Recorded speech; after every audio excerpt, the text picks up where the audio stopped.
ನವಕರ್ನಾಟಕ ರಾಜ್ಯ ಸರ್ಕಾರಿ ನೌಕರರ ಕಲೆ, ಸಾಹಿತ್ಯ ಮತ್ತು ಸಾಂಸ್ಕೃತಿಕ ಪರಿಷತ್ತಿನ ವತಿಯಿಂದ ನೆಲಮಂಗಲದಲ್ಲಿ ಅದ್ದೂರಿ ಕನ್ನಡ ನುಡಿ ಸಮ್ಮೇಳನ ನಡೆಯಿತು.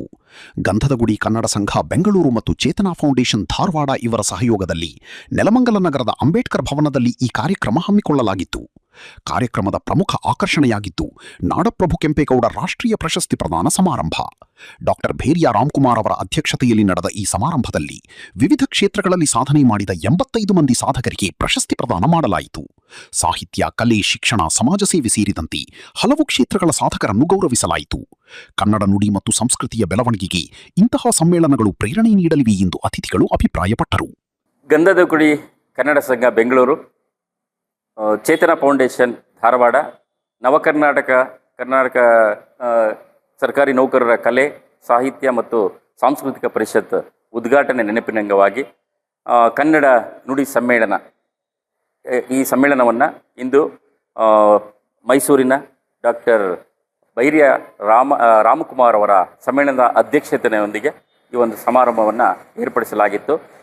ಈ ಒಂದು ಕಾರ್ಯಕ್ರಮದ ನೆನಪಿನಂಗವಾಗಿ ಇತ್ತೀಚೆಗಷ್ಟೇ ನಾಡಪ್ರಭು ಕೆಂಪೇಗೌಡರ ಜನ್ಮದಿನೋತ್ಸವ ನಡೀತಾ ಇದೆಯಲ್ಲ, ಆ ಕೆಂಪೇಗೌಡರ ಹೆಸರಿನಲ್ಲಿ ರಾಷ್ಟ್ರೀಯ ಪ್ರಶಸ್ತಿಯನ್ನು ಕೊಡಬೇಕು ಅಂದ್ಬಿಟ್ಟು ನಮ್ಮ ಚೇತನಾ ಫೌಂಡೇಶನ್ ಸಂಸ್ಥಾಪಕ ಅಧ್ಯಕ್ಷರಾದಂಥ ಶ್ರೀಯುತ ಡಾಕ್ಟರ್ ಚಂದ್ರಶೇಖರ್ ಮಾಡಲಿಗೇರಿ ಮತ್ತು ತಂಡದವರೆಲ್ಲ ಸೇರಿ ನಮ್ಮ ನವಕರ್ನಾಟಕ ರಾಜ್ಯ ಸರ್ಕಾರಿ ನೌಕರರ ಕಲೆ ಮತ್ತು ಸಾಂಸ್ಕೃತಿಕ ಪರಿಷತ್ ಸಹಯೋಗದೊಂದಿಗೆ ವಿವಿಧ ಕ್ಷೇತ್ರದ ಸಾಧಕರಿಗೆ, ರಾಜ್ಯದ ವಿವಿಧ ಮೂಲೆಯ ವಿವಿಧ ಕ್ಷೇತ್ರದ ನಾನಾ ಇಲಾಖೆಯ ಸಾಧಕರನ್ನು ಗುರುತಿಸಿ ಅವ್ರಿಗೊಂದು ಗೌರವ ಸಮರ್ಪಣೆ ಮಾಡಬೇಕು ಅಂದ್ಬಿಟ್ಟು ನಾವೆಲ್ಲರೂ ತೀರ್ಮಾನ ಮಾಡಿ ಈ ಒಂದು ಕಾರ್ಯಕ್ರಮವನ್ನು ನೆಲಮಂಗಲ ನಗರದ ಅಂಬೇಡ್ಕರ್ ಭವನದಲ್ಲಿ ಆಯೋಜನೆ ಮಾಡಲಾಗಿತ್ತು.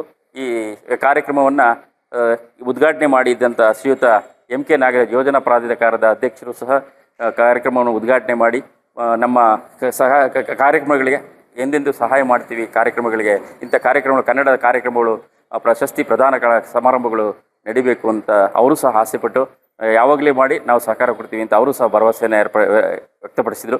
ಹಾಗೆ ಈ ಒಂದು ಕಾರ್ಯಕ್ರಮದಲ್ಲಿ ಹಿರಿಯ ರಂಗಭೂಮಿ ಕಲಾವಿದರು, ನನ್ನ ಪಿತೃಶ್ರೀಯವರಂಥ ಶ್ರೀಯುತ G. ರಾಜಶೇಖರ್ ಅವರ ಆಶೀರ್ವಾದದೊಂದಿಗೆ ಈ ಒಂದು ಸಂಘವನ್ನು ಸಹ ಇವತ್ತು ಈ ಒಂದು ವೇದಿಕೆಯಲ್ಲಿ ಉದ್ಘಾಟನೆ ಮಾಡಿಕೊಟ್ಟಿದ್ದಾರೆ. ಹಾಗೆ ಈ ಒಂದು ಕಾರ್ಯಕ್ರಮದಲ್ಲಿ ನಾನಾ ಜಿಲ್ಲೆಯ ಅನೇಕ ಸಾಧಕರನ್ನು ಗುರುತಿಸಿ ಈ ಕೆಂಪೇಗೌಡ ಪ್ರಶಸ್ತಿಯನ್ನು ನೀಡಿರ್ತಕ್ಕಂಥದ್ದು ತುಂಬ ಶ್ಲಾಘನೀಯವಾದದ್ದು, ಅಭಿನಂದನಾರ್ಹವಾದದ್ದು. ಎಲ್ಲರೂ ಸಂತೋಷವನ್ನು ವ್ಯಕ್ತಪಡಿಸಿ ಈ ಕಾರ್ಯಕ್ರಮಕ್ಕೆ ಮೆರುಗನ್ನು ನೀಡಿ ಹೋಗಿರ್ತಾರೆ. ಸಾಂಸ್ಕೃತಿಕ ಕಾರ್ಯಕ್ರಮಗಳಿರೋದು, ಕವಿಗೋಷ್ಠಿಯಲ್ಲಿ ನಾನಾ ಭಾಗದ ಹಲವು ಸಾಹಿತಿಗಳು, ಕವಿಗಳು ತಮ್ಮ ಕವನ ವಾಚನವನ್ನು ಮಂಡಿಸಿದ್ರು. ವಿವಿಧ ವಿಚಾರ ಮಂಡನೆ, ಸಂವಾದ ಕಾರ್ಯಕ್ರಮಗಳು ಭಾಳ ಅದ್ದೂರಿಯಾಗಿ ನಡೀತಿದೆ ಸರ್.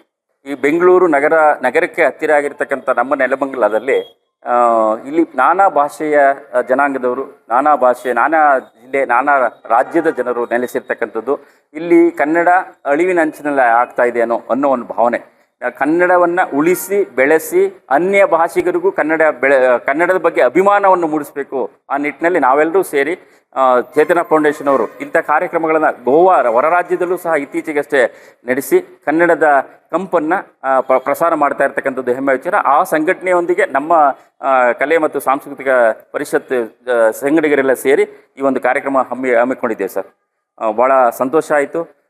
ಅದ್ದೂರಿಯಾಗಿ ಬೆಳಗ್ಗೆಯಿಂದ ಸಂಜೆವರೆಗೂ ಸಾಂಸ್ಕೃತಿಕ ಕಾರ್ಯಕ್ರಮಗಳು, ಕವನ ವಾಚನ ಇರ್ಬೋದು, ಉಪನ್ಯಾಸ ಕಾರ್ಯಕ್ರಮ ಇರ್ಬೋದು, ಮೆರವಣಿಗೆ ಇರ್ಬೋದು, ಭಾಳ ಚೆನ್ನಾಗಿ ನಡ್ಕೊಂಡು ಹೋಗಿದೆ ಸರ್. ನಾನು ಮಲ್ಲಿಕಾರ್ಜುನಯ್ಯ, ನವಕರ್ನಾಟಕ ರಾಜ್ಯ ಸರ್ಕಾರಿ ನೌಕರರ ಕಲೆ, ಸಾಹಿತ್ಯ ಮತ್ತು ಸಾಂಸ್ಕೃತಿಕ ಪರಿಷತ್ತಿನ ಸಂಸ್ಥಾಪಕ ಅಧ್ಯಕ್ಷ ಸರ್. ನಮ್ಮೊಂದಿಗೆ ಗುಬ್ಬಿ ರಂಗಸ್ವಾಮಿ ಸರ್ ಅವರು, ಹಾಗೆ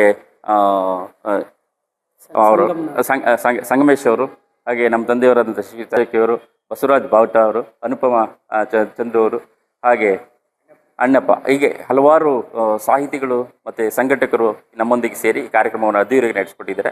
ಮತ್ತೊಮ್ಮೆ ಅವರಿಗೆ ಅಭಿನಂದನೆಗಳು ಸಲ್ಲಿಸ್ತೀನಿ.